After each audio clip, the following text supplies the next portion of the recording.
Hi friends, today we're going to talk about hawthorn and hawthorn berries. So here I've got a bowl of freshly picked, actually I picked them about a week ago, that's why they're dry, the leaves are. The berries are amazing though, I don't know if you can see the berries, but we're going to talk about the benefits and uses of hawthorn berry, and here are some right here, as well as how to make a tincture. And so I love tincturing hawthorn. This came off of one of our trees, and the berries were amazing this year, just gorgeous. And so I'm going to do a couple of hawthorn tinctures. I have found that, number one, I take it every single day. This is one of my little bottles, and it's almost gone, so I brought it in, and oh, I love this stuff. Number one, it tastes delicious. Number two, it's really great for your heart. So let's go ahead and just quickly talk about tincturing hawthorn berry. There's some nuances you need to know about it, so just to be aware of. But we're going to talk about the benefits really fast. And I'm going to try to talk about that while I'm shoving these berries and leaves into a jar. So normally I would actually cut them up a little bit and mash them, but this is going to be a long-standing tincture because I still have tincture left over from last year too. So I'm just going to fill my jar with my leaves and berries. The whole part of the plant is useful. Yeah, nothing is toxic on this plant at all.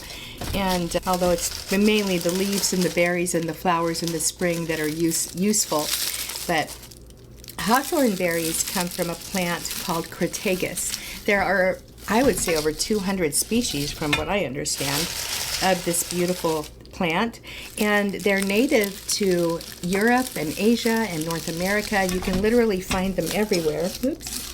And the berries are usually red. Now you've probably noticed that the berries I've got going on here, they're black. Can you see that? These berries will turn red in the midsummer, and then they turn black when they're ripe. And so this is just a different species of these berries. And I had to figure that out when I moved here to Idaho, because I kept thinking that the red berries were ready to go, and they never felt ready. And then I would taste them, and it's no, they're not quite ready yet. And then when they turned black, yes, they were ready. And then I discovered some hawthorn trees have black berries. Let's run down the benefits of hawthorn berries very quickly. There are quite a few of them.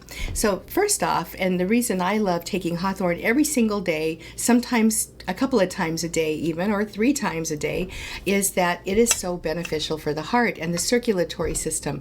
Hawthorn has, and these are all, what I'm going to tell you is backed up by some clinical studies, but hawthorn is very heart strengthening. And even with people who've experienced heart failure, hawthorn taken on a daily basis as a tonic can actually help them not recover completely, but it supports the heart and the cardiovascular system. In terms of hypertension, high blood pressure, for some people, and I'm in this category, I have discovered, hawthorn actually helps, and this is my tincture that I take, it helps to keep it not low, and it doesn't like lower it like a pill will, but it helps to it's one of the things I do to help me manage my own high blood pressure. So I really love hawthorn for that. On top of that, it's a food herb, and as a food herb it can be used for a lot of different things, but it's just really safe. You can make wines and vinegars and tinctures, of course, teas, ketchup. I've made hawthorn berry ketchup before. It's amazing. Different condiments you can make with hawthorn, jam. You can find jam recipes online. So as a food herb, it's just amazing as well. Hawthorn berry has a long history of traditional use. We'll go ahead and I'm going to finish up with the scientific studies in a moment, but traditionally it's been used for all the things I'm going to share with you that scientific studies back it up with. But in TCM, which is traditional Chinese medicine, it's been used since 659 AD in written accounts. It's probably been used much longer than that. And I just love that. It's got this super long history of legitimate, because TCM in China is a legitimized medical practice. And it's been used forever for that, like almost 2,000 years. I just think that's just wonderful and amazing. And I love backing up herbalism uses with both traditional use and scientific studies, because then you've got the science to prove that it does work and it's not just some weird woo-woo thing. All right, let's move on to some of the other benefits besides being super supportive of the heart and the cardiovascular system.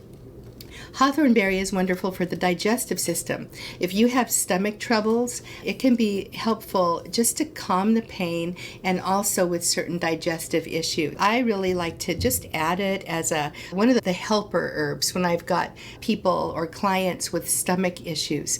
It's one of those really nice ones to add right in. The clinical studies on digestive use aren't super powerful. There's not that many of them, especially on humans, but the indicators are that it's very helpful. So when we are formulating, and I do have a video on formulating herbal teas, which is the same thing as formulating your tinctures, we look at 3 different points of a triangle. We look at the active components, we look at the supporting components that we're choosing, and then we look at the stimulating components. And the stimulating components are the ones that stimulate the active herbs. The supporting herbs are they're the supporters that either counteract the harsher actions of the active herbs or they just help them perform better. So I love hawthorn as one of those. So hawthorn is also full of antioxidants. Antioxidants, and the specific family of antioxidants are the polyphenols, is what is contained in hawthorn. And these polyphenols are amazing. Some people like to say they are anti-aging and anti-inflammatory. And what hawthorn actually is, but we don't like to say that because then we're making claims of some kind. But seriously, in all seriousness, hawthorn is full of antioxidants that protect the cells. And when you've got that going on and you've got protection from free radical damage, you can probably assume that hawthorn is going to help keep you on the younger side. Early studies also indicate that hawthorn might be helpful for reducing blood cholesterol levels, specifically the LDL or the bad cholesterol. Now, that's a maybe, and I'm just putting it out there because I did find a study that indicated that. And again, it's going to have to be further proven. But once again, if you are taking hawthorn to support the heart, which it has been proven to do that, it's very likely you're also helping your blood cholesterol levels too.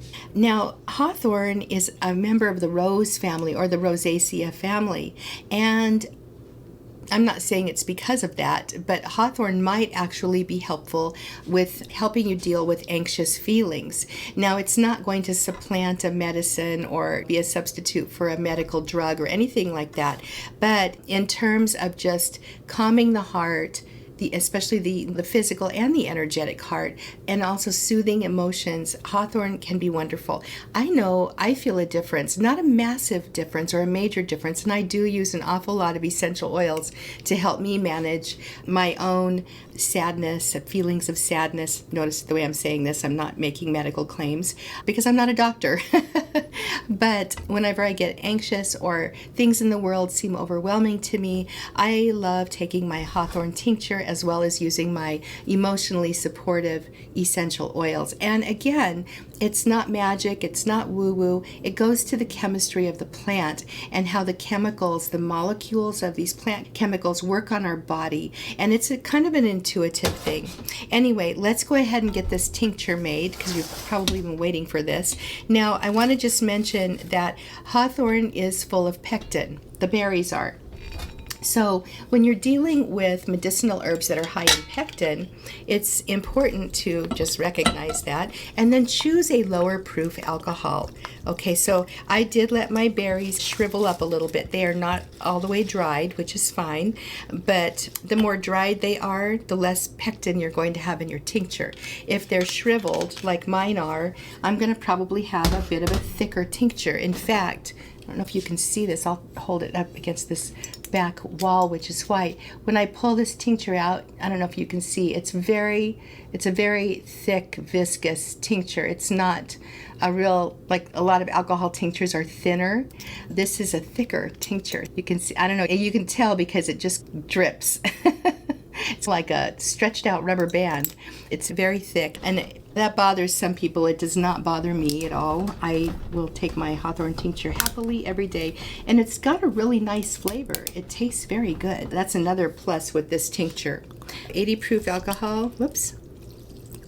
Again, the higher the proof alcohol you use, and you could use a higher proof if you want, like 100. I think I might have made that tincture last year with 100 proof. I've got it written on here. Oh, I made this tincture with 150 proof, and that might be why it's extra thick. But you can see there's a lot of variables with this. And I did use fresher Hawthorn berries last year, like they were right off the tree. These have been sitting for a week, being exposed to air and just getting nice and dry. So I'm just going to cover the plants with the alcohol to the top, put my lid on, shake it up and label it. And I'm just going to let this macerate and be in here for a while. So when I finally got around to straining this off, it was 6 months later, and I came out with a really beautiful tincture. And I don't think I used quite as many leaves. I have a lot of leaves and berries here, and I just don't want to strip the leaves off. But that's okay, because they're still very useful too. In this case, this is going to be a wonderful tincture, and it's got, I would say, more berries than leaves. The berries are small, but I'm looking forward to this. So I'm going to plan on letting this macerate for at least 2 months, and knowing me, it might sit here for a year, which is fine.